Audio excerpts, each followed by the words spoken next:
मेरा नाम प्रिया है।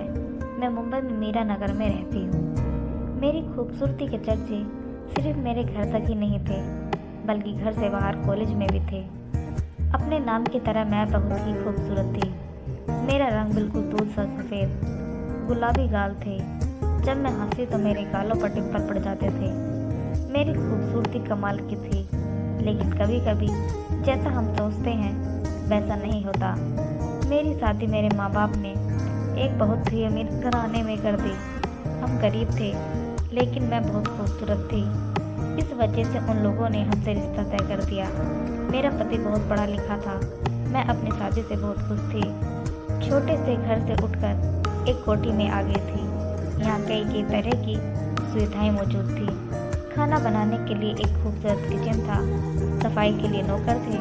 मेरे पहनने के लिए तरह तरह के कपड़े थे। लेकिन इन सब बातों में मैं एक बात भूल रही थी। शादी की पहली रात मेरे पति ने मुझसे शादी वाला काम करने से इनकार कर दिया और कहा कि मैं थका हुआ हूँ, मैं सोने जा रहा हूँ, तुम भी सो जाओ। मैं यह सोचने लगी, इतनी खूबसूरत लड़की जो शादी वाली रात और भी खूबसूरत लग रही थी, उसे कोई मर्द कैसे इस तरह मना कर सकता है। मैंने सोचा यह सच में थक गए होंगे, इसलिए सो गए। मैं भी कपड़े बदल कर सो गई। लोग मेरे हुस्न की तारीफ बहुत ज़्यादा करते थे, लेकिन मेरे हुस्न के मुकाबले में मेरे पति मेरे आगे कुछ भी नहीं थे। लेकिन फिर भी मेरे साथ उसका व्यवहार अजीब सा था। मेरा भी दिल चाहता था कि और लड़कों की तरह मेरा पति नाज नखरा उठाए, मोहब्बत से अपनी बाहों में भर ले। लेकिन शायद यह सिर्फ मेरे दिल की ही तमन्ना थी, जो दिल में कहीं दबकर रह गई। वह प्रिया जो शादी से पहले एक हसीन जिंदगी जी रही थी, आज मेरी जिंदगी बर्बाद हो गई थी। मैं एक हिरन की तरह हर रात तैयार होकर अपने पति के आसपास रहती, लेकिन मेरा पति कभी मेरा शिकार नहीं करता था। मुझे शक होने लगा था कि मेरे पति में कोई कमी तो नहीं। मैं उनसे पूछ भी नहीं सकती थी। शादी के बाद मेरी जिंदगी बिल्कुल खराब हो गई थी। मेरे पति काम के सिलसिले में अधिकतर बाहर ही रहते थे। मेरे घर में मेरी सास और मेरा एक देवर रहा करता था। मेरे कमरे के साथ मेरे देवर का कमरा था। मेरे देवर का नाम समीर था। समीर आजकल घर में ही रहता था। वह नौकरी की तैयारी कर रहा था। मेरे दिन बहुत मुश्किल से गुजर रहे थे। किसी भी काम में मेरा मन नहीं लग रहा था। सारा दिन यही सोचती रहती कि अब क्या करूं। मेरे पास करने के लिए कोई काम नहीं था जिससे मेरा दिल बहल जाए। मेरे अंदर का एहसास उमड़ उमड़ कर बाहर आ रहा था।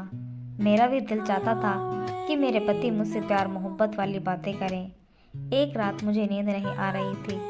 मैं पानी पीने के लिए उठी और जैसे ही समीर के कमरे के पास से गुजरी, मुझे समीर की अजीब अजीब आवाज़ें आ रही थी। मैंने देखा दरवाज़ा थोड़ा सा खुला था। मैंने दरवाजे से झांक कर देखा तो वह कंप्यूटर पर कुछ ब्लू फिल्में देख रहा था और साथ अपने हाथ से हिला रहा था। मैं बहुत हैरान थी, लेकिन मेरी आंखें फटी की फटी रह गईं। अचानक मेरा हाथ दरवाजे पर लगा और मैं डर कर अपने कमरे में आ गई।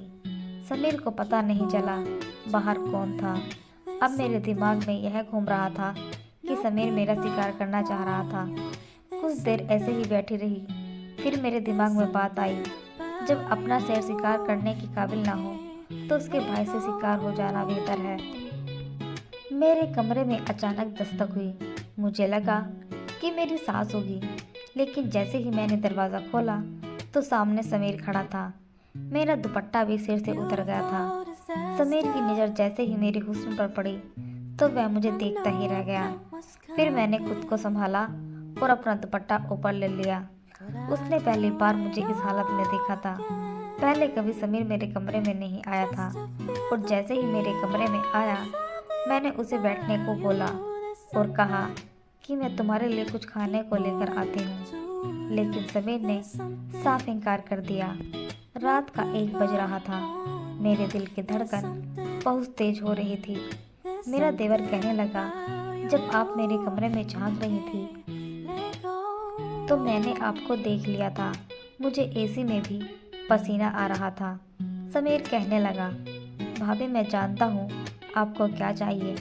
मैं आपको एक बात बताना चाहता हूँ कि मेरा भाई नामर्द है और आपके साथ उसकी शादी इसलिए की थी कि आप गरीब घराने से ताल्लुक़ रखती हैं और मेरे भाई की दुनिया वालों के सामने इज्जत बनी रहेगी। यह सुनकर तो जैसे मेरी जान ही निकल गई।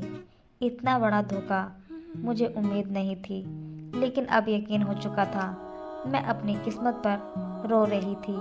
समीर ने मुझे मेरी बाजू से पकड़ लिया और कहा, आप इधर बैठिए, और मुझे दिलासा देने लगा। लेकिन मैं भी जानती थी कि समीर मेरा शिकार करना चाहता है। समीर दिखने में बहुत ही ज़्यादा खूबसूरत था। वह अपने भाई के मुकाबले में बहुत ही ज़्यादा प्यारा नज़र आता था। खैर, मैंने समीर से पूछा, आज तुम मेरे कमरे में कैसे आ गई? पहले तो कभी नहीं आए। कहने लगा, भाभी, बस मैं आपको क्या बताऊं, आज मुझे आपकी बहुत याद आ रही थी। मेरा दिल चाह रहा था अपने सारे पल आपके साथ गुजार दूं।